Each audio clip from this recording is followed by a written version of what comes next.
నల్గొండ జిల్లా మిర్యాలగూడలో ట్రస్మా ఆధ్వర్యంలో ప్రైవేట్ స్కూల్ బస్ డ్రైవర్లకు రోడ్ సేఫ్టీపై అవగాహన సదస్సు నిర్వహించారు.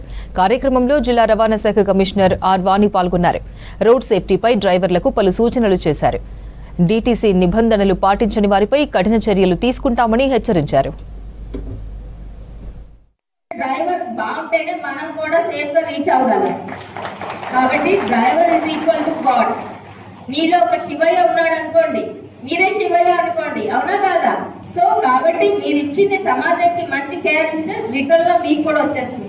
మొన్న బస్సు స్కూల్ యాక్సిడెంట్ అయింది. యాక్సిడెంట్ అయితే ఏమైంది? బంద్ చేసిండు కదా స్కూల్. మీకు ఏమైనా జీతం వచ్చింది అప్పుడు? అంటే అర్థం మేనేజ్మెంట్ బాగుంటేనే, చెట్టు బాగుంటేనే కాయలు బాగా వస్తాయి. స్కూల్ బస్ బాగా చూసుకోండి. ఎంత ఉంటారు 10 కేజీలు మాంసం వాళ్ళు మీరు కట్టిగానే వాడిపోయి పాపం ఎక్కడ గుద్దుకుంటాడో ఏమో.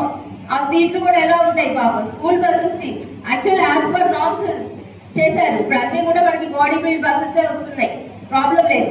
అయినా కూడా పోయి ఆ రాడ్ గుచ్చుకుంటే వాడికి కడుపులో ఏమి ఉండదు, పేగులు పోయి గుచ్చుకోదా వాడికి పాపం? ఆలోచన చేయండి ఒకసారి. కట్టించేటప్పుడు కట్ తీయకండి, స్పీడ్కి వెళ్ళకండి.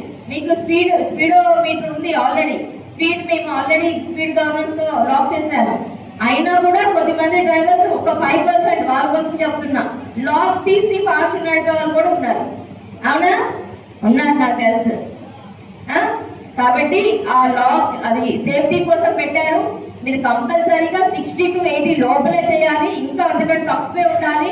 నార్మల్ ఆల్ వెహికల్ 60 to 80 ఉంటే డీజిల్ పెట్రోల్ కూడా తక్కువ కాలుతుందండి.